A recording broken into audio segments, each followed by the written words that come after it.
So the health system here is collapsing because hospitals are overstretched and health workers are overworked, and the number of coronavirus cases have now steadily increased every day. We keep hearing about people that couldn't get into the hospital and they need to wait for hours, for days just to get a bed in ICU or isolation rooms, and oxygen supplies are also running out. Resty, you're the Indonesia correspondent for The Post, and you've been covering this coronavirus outbreak from the very beginning. What's it been like for you reporting on this situation? I think this current wave has been surreal for me because I keep hearing about friends and relatives getting this virus.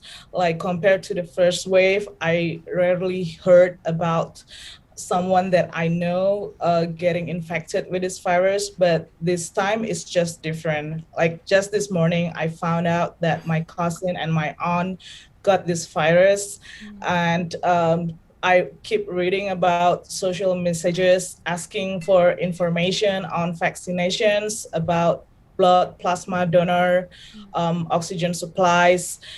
So this has been like a very emotionally devastating reporting experience for me personally. And I believe that many people in Indonesia also feel the same way.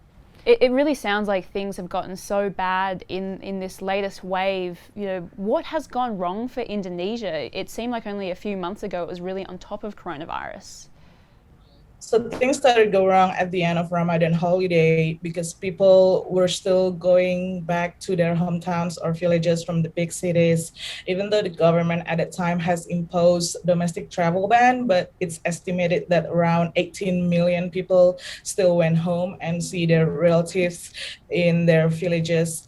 And the government knew this at that time, but they decided to take things slow. They ignored warning from health experts that things would really go bad after the end of Ramadan. And there was like no sense of urgency of imposing proper lockdown after the Eid holiday. And it's exacerbated by the emergence of more transmissible Delta variant. And Indonesia also has been relying on Chinese Sinovac vaccine, which is still whose efficacy are still being questioned compared to other vaccines such as AstraZeneca or Pfizer. So the government also still hasn't reached out the targeted goal of inoculating about 1 million people per day. So now the rate is like around 800,000. So it's still like far under the government's goal. And what about in terms of oxygen? I've seen there's been reports of a lack of oxygen at some hospitals in Indonesia, very similar to what we saw with India. Can you tell me about the problems that doctors and health workers are facing in Indonesia?